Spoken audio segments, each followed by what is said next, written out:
I always had a knack for looking for a problem and then finding a solution for it. Yeah.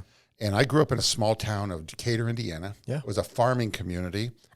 And Decatur had the notoriety of having a very large bean and corn processing facility in Decatur. It was called Central Soya, which was just a really big company.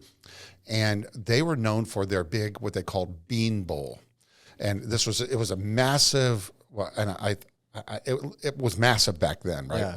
Yeah. And when the trucks came in, they unloaded their beans, and the beans went into this great big bowl, and it was just humongous.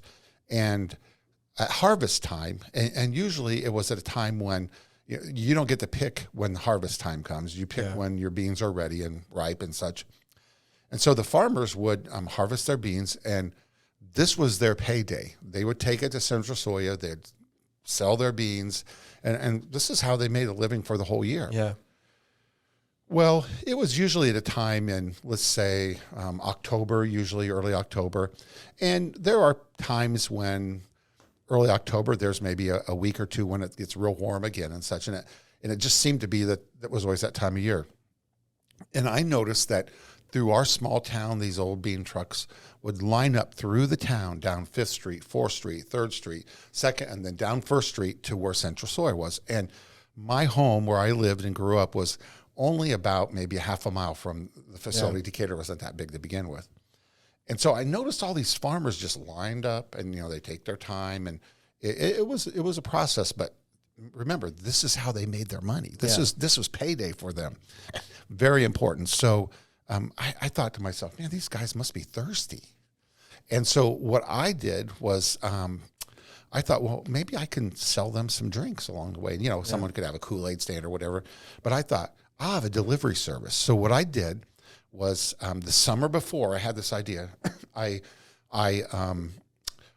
started getting Coca-Cola, which they didn't have much else, right? Yeah. So, I got the big bottles of Coca-Cola, and I would buy them on sale or have them bought on sale in the summer when they went on sale, and then I would store them in our basement at home. Well, when it came harvest time and the trucks started lining up, and of course, I was still in school. I was 8 years old, and I couldn't quit to do my business yet. But I would run home after school, and I would go downstairs because I had put them on ice the night before or whatever. We had these big troughs, and I would put them in my wagon, literally my red wagon, and I would put as many bottles, cases that I could in there, and they came in like 8 packs. Yeah. And I would take them out, and I'd just start walking down the street selling my Coca-Cola. And I'd always tell people before that I sold Coke on the street, right? Yeah. And they'd go look at me, and I'd say, what are you thinking about? It's Coca-Cola, not, what do you think?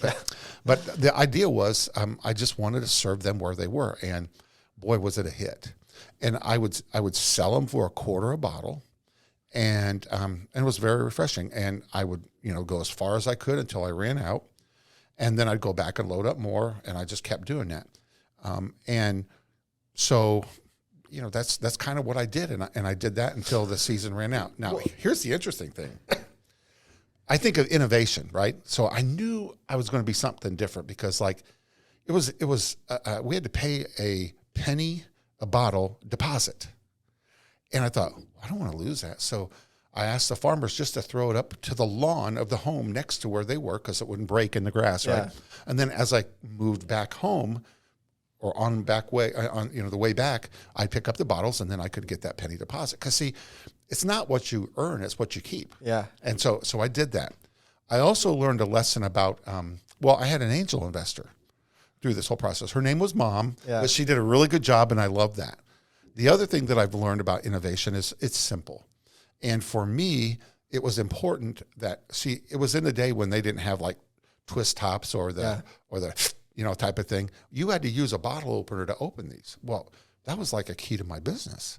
And so I got a bottle opener and put it on a string, tied it on my belt, because if I lost it, that'd be the end of my business, right? So I did that. And so I learned early on that those little things were important, but serving the customer where they were was really important. That's extremely advanced for an 8-year-old to think through all of those problems. Did you have any, was your mom or dad helping you solve any of these problems, or was that's what you were thinking? That was me. I think my dad had an entrepreneurial leaning to him, But this was just all me dreaming. And I'd lay in bed at night and just think about this stuff.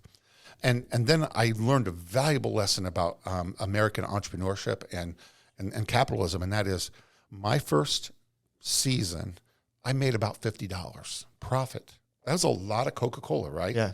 And I did pay my mom back. We kept track of that because I wanted to do it right, because I needed her for the next season. Yeah. Right? And so I'd always ask people, like, what do you think I did with my $50? And I'll go to classes and talk about that at Ball State or wherever, and they'll say, well, you saved it up so you could buy some for the next year, or you invested it or whatever. And I said, nah, all that sounds good, but I became American capitalist at that point, and I bought a new bicycle with it. So I spent it, so anyway.